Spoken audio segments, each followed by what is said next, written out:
mga Paps Idol, magandang araw sa inyo. Ito naman po tayo sa Colocoy Garage. Thank you sa mga nag-watch sa nagla-like ng video, subscriber natin. Tsaka yun nga po sa mga nagtatanong na rin po dyan. Meron tayo ngayon na titignan na Toyota Hi-Ace. Bali naging problema, check engine. Kaya ito, gagawin po natin. Ang kailangan lang natin gawin, kailangan natin salangan ng scanner para makita agad po natin yung problema niya. Ayan, okay, let's go mga Paps Idol. Okay, bin number natin sa Toyota Hi-Ace yan. Nasa taas natin yung pinakaupuan.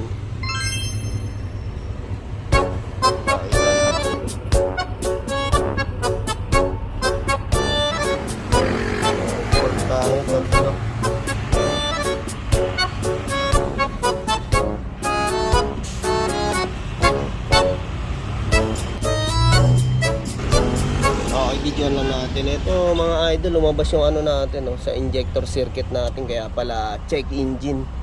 Ito naputol Yan. Yun ang kaya napakaganda talaga ng ini-scan natin. Makikita natin. Okay.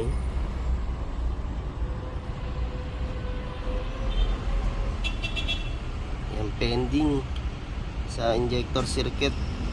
Open tsaka brake. Okay. Okay, nakikabit na nga natin yung wiring ng injector mga Paps. Kusa naman nawala yung check engine nung naikabit na nga po natin ito.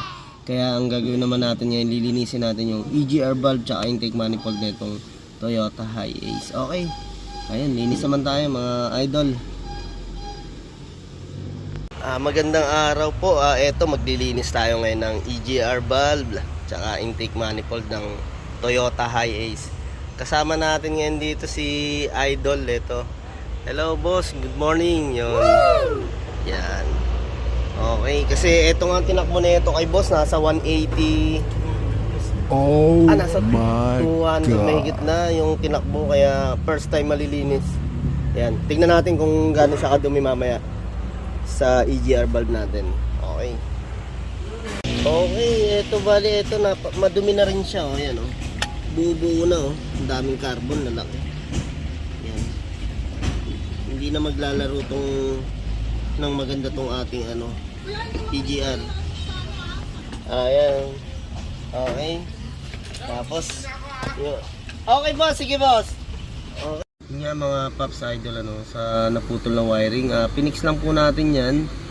Hininang natin kaya nag-okay naman siya. Tapos nilinis na rin natin yung EGR. Kaya bumalik naman yung ganda ng hatak ng Hi-Ace boss. Talagang napakaganda na ng takbo.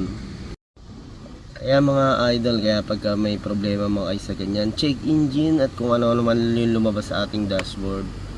Kung hindi makita agad sa ating manual na checking, ipa-scan na po agad natin para mas mabilis lang at sure na makikita agad. Tapos nilinis na nga rin natin yung EGR ni boss para mas smooth tsaka heavy PMS, mas makatipid na sa fuel pag nalinisan nga yung ating EGR valve tsaka intake manifold.